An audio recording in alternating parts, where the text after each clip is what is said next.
Alright, what's up guys? Ben Bass with Ben's Concrete Creations. So we just completed this hand textured overlay.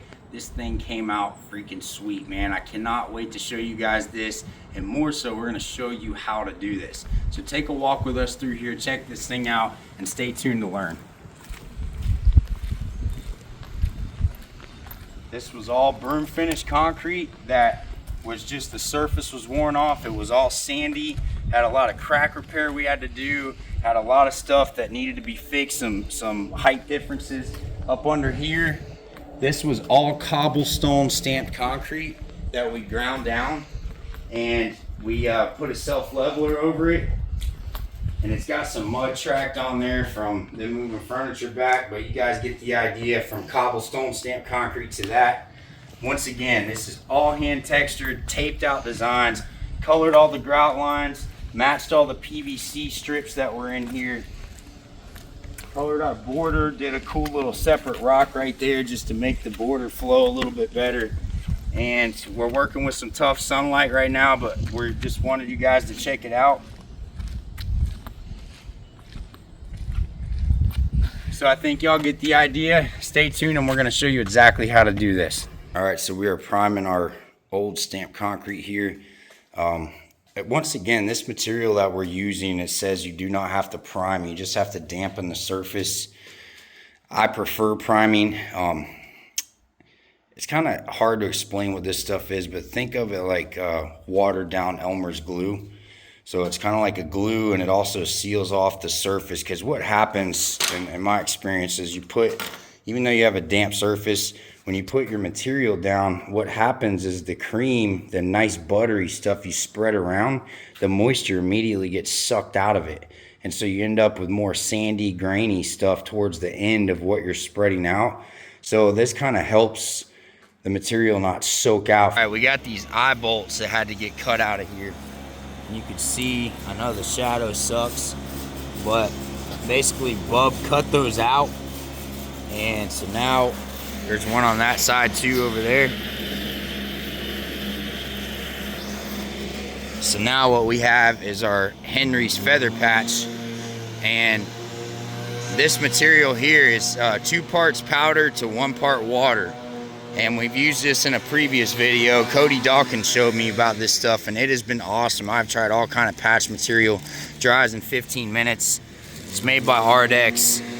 All right, so we got all our pigment weighed out here, and what I want to show you guys is you can buy, I think they're in the trailer, but they're little packs, and the little packs are for 1 bag of overlay, and they're like almost $9 a piece. So say we do 50 bags on this whole thing, and we got to add that brown little pack at $9 a piece to 50 bags. That's $450 in just the little pigment bags. When I bought this 25-pound bag, that is a very similar color. Once again, you're only going to see this on the grout lines. This bag right here was like 60, maybe 70 bucks after tax, and we're going to end up having a lot left. But what I did is, so I have a scale, and we did our math and broke down to where we know 1 pound of pigment for 3 bags of overlay. So if you see this right here, it's kind of hard to see, but it says 0.08 pounds. Well, that's how much this weighs. So I put that on there, and I tear it out. So now the weight of that is at 0. And so I've accounted for the weight of this. And so all of these, I've got 8 of these mixed up. That's enough for 24 bags. And basically I just took this scooper and I filled it up to where it's exactly 1 pound. All right, so once again, this liner is gonna come out of here. But what we've done is taped underneath the bottom where we gotta put that face coat on there, because at the bottom of the concrete right there, that thing has to pop out. So we want to make sure that our overlay does not go down and bond to that thing at all. So what we'll do is when we put the face coat on there, we'll run a margin trowel or something and just make sure that that's not connected to that tape or that white little clip underneath it. And all these are taped. Kind of hard to see. We got your fiber tape on there, and we always leave excess down and excess sticking out over here, so that way you got something to grab when you peel it up. Pigment's ready. All these are screwed in with tape on them. We'll just go right around them. That way the threads are good, no material gets down in there. Okay guys, so we basically have everything primed that we're about to start on. Riley and Shiloh are back there. You can see they're kind of priming. He's brushing that, and they're gonna roll the rest of the half of this pool. And me and Bub are mixing this up. So we have our 1 pound of pigment brown in there, and we just put our 3rd bag in here, and we still are allowed this much extra water. So we're just gonna mix it up and let it fall set, which this stuff has to fall set, like basically sit for 6 or 7 minutes to where it absorbs all the Portland. The water is actually absorbing into the Portland. And then we'll mix it up again. If we need to, we'll add a little bit more water, and we're gonna start on that face. Just to update y'all, I remember we got all that done up in there, the sidewalk. We got this pavilion done, and then this half of the pool all the way around. And we're gonna stop at this big panel, which is half right here. And this side is a lot more, that I'm walking on is a lot more shallow, so we'll just have to hit this side tomorrow morning while we're scraping and getting all that clean and profiled. And I'm gonna start laying out the Ashlar pattern while the guys are putting this part down. So basically we're gonna stop here today all the way around. And I've been running that magic trowel, so you can see Bub is troweling this outside edge. And then if you notice, he's actually taking a chip brush and running it across there, and it's just kind of profiling it, so that way our next coat bonds to it. You don't want it super slick and smooth, or you got to sand it all.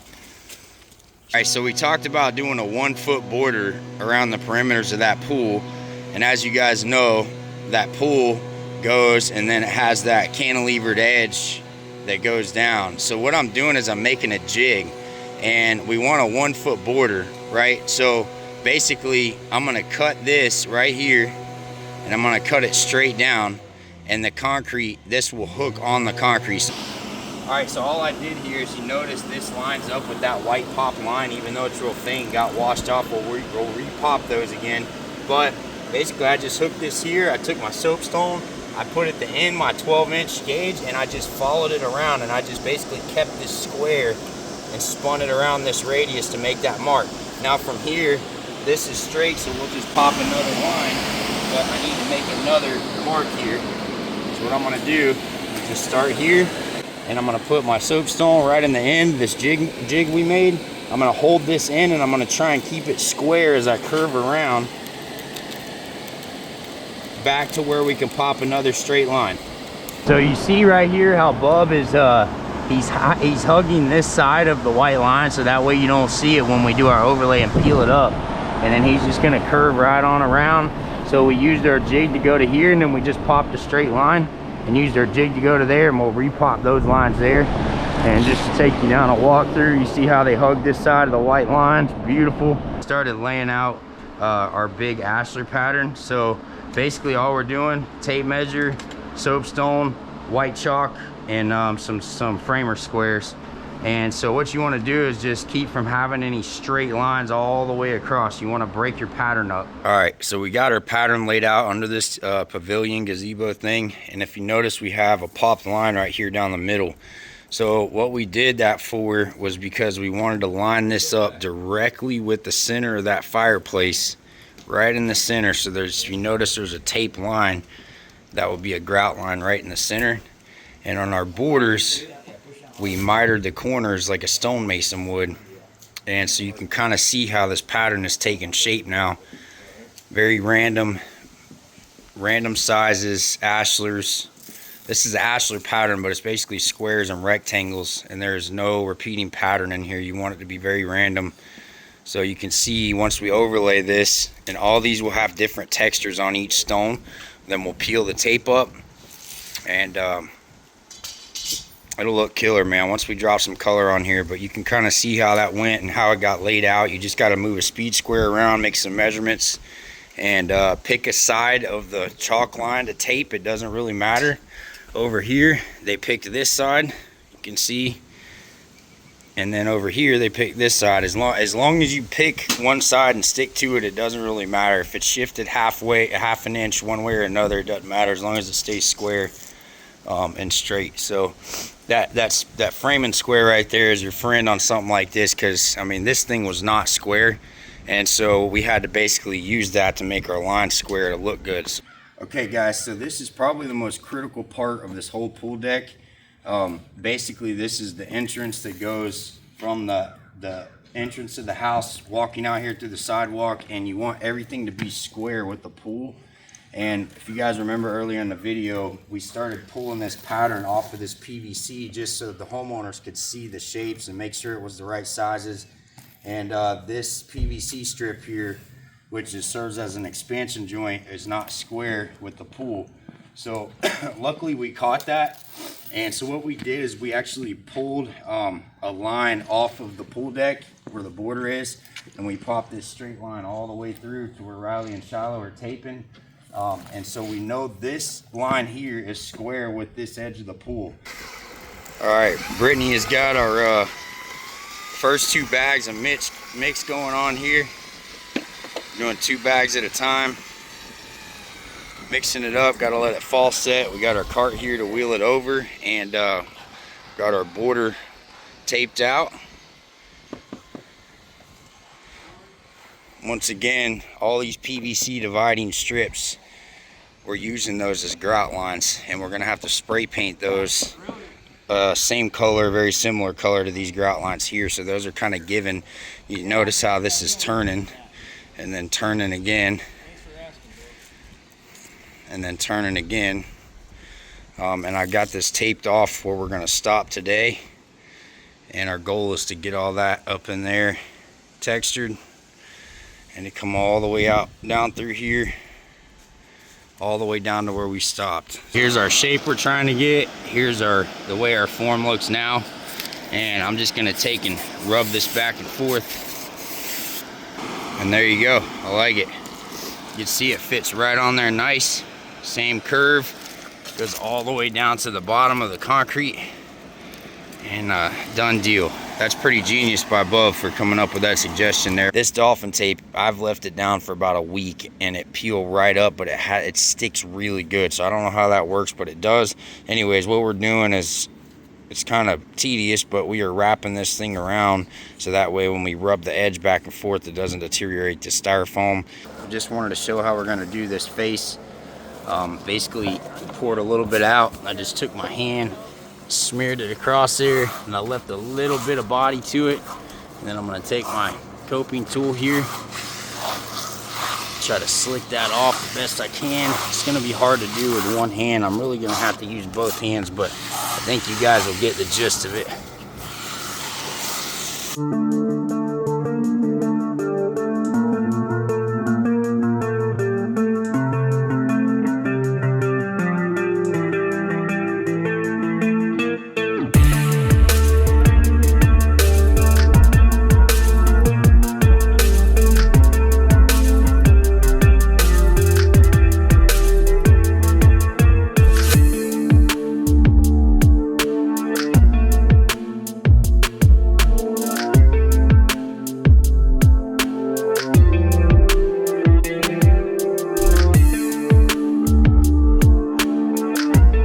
Overlay is drying. You see we got fans and air movers there to get the dark spots to turn white before we can pull the tape.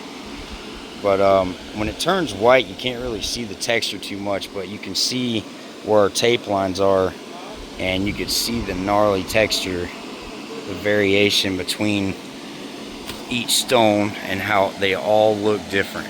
Like every one of them has a different style of texture.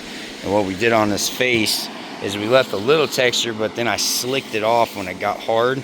And we'll have to sand this, you know, sand it to where it's not so rough.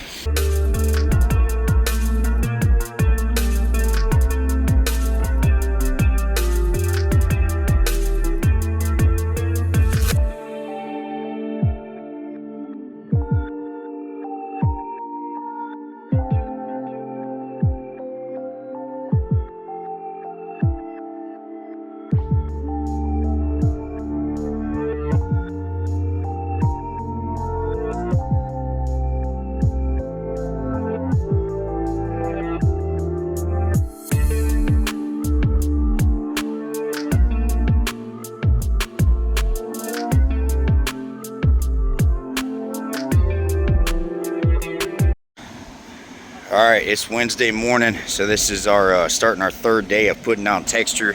First day we did under the pavilion all the way down to here, and then yesterday we played with fire. We had rain on and off, and we got this this covered area done, which I was happy to get done.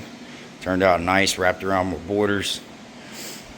I had to leave and go get some fillings done, unfortunately, so the guys knocked out that sidewalk without me being here, and I'm really proud of them. It looks really good, but man, I'm stoked on all this different texture. Trying to come up with a name for it, and I think what I'm leaning towards is the Arbitrary Ashlar. And arbitrary basically means without reason, basically done on a whim, and it's very random. So it's basically what we're doing here, laying the stones out random, just on a whim, and then texturing on a whim, whatever we want. And I like that name.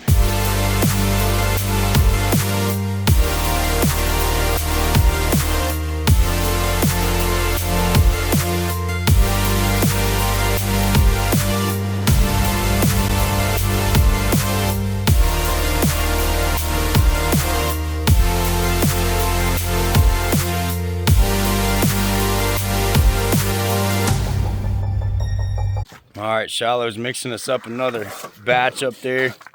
Riley's keeping this mud stirred up, all of our little texturing tools clean. I call them texturing tools, and they are like little stamps and sponge rollers and little weird things that you'd probably never use. I got on Amazon. But what it does is it just makes different textures. You roll it across there, and it looks like it's messing it up, and then you just knock it down. And so when you use different textures, and honestly, the thickness really makes a huge difference using the same texture roller, and then also time. If you wait a little longer, then you can get a completely different look.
I just talked to my concrete brother, Cody Dawkins, man, for Concrete Aesthetics, and he gave me a tip. He's told me this before, so we're going to give it a shot, is take 50 grit resin pads that go on a 5-inch variable speed grinder, like for polishing. And this is 50 grit, so it's you know, it's not, this is a resin pad. It doesn't have it's not a metal, diamond impregnated metal. This is actually resin, so, but it is coarse.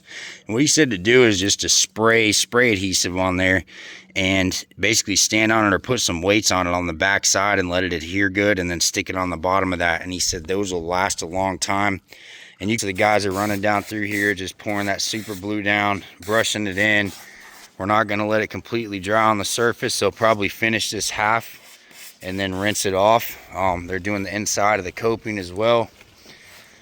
And yeah, this is really good stuff, and it helps get any haze or anything off there that you don't want, and it evens the color out too from any water run marks or anything like that. So they're going to keep moving along here, and I'm going to talk to you guys about color. All right, guys, so if you made it this far, awesome. Appreciate you watching. We hope that this taught you some new techniques and some new ways to lay out a cool pattern, and how easy it is to make a unique looking job with all the various textures. As mentioned before, this is going to be a mini series. The first one was on how we prepped this, how we did crack repair. This one was on how we did the base coat, how we laid out our Ashlar pattern, and then how we did the texture coat. And so the very next video is going to be how we colored this thing, which turned out freaking sweet. So if you guys are enjoying the content, remember, hit the like button, hit subscribe, share this stuff. If we keep getting love and support, we're going to keep throwing all of our tips and tricks out there for you guys. We're not going to leave any rock unturned. We're going to show you everything on our journey, all of our stuff that we do. And so stay tuned, and the very next video we're going to be showing you how we drop color on this thing. So appreciate you guys watching. All right guys, so that's a wrap. Hope you guys have learned some new tips and tricks. We really stoked on how this thing turned out. So don't be afraid to go get some hardy board, or if you have some old concrete, put this stuff down and try it, learn it, add this to your arsenal of stuff, and watch what will happen. So one more walkthrough for you guys. Let's check this thing out.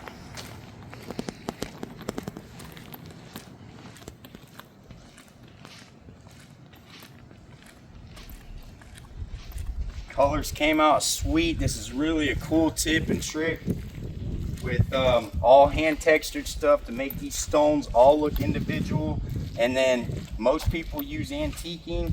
We showed you how to do this all with water-based stains. So hope y'all enjoyed it.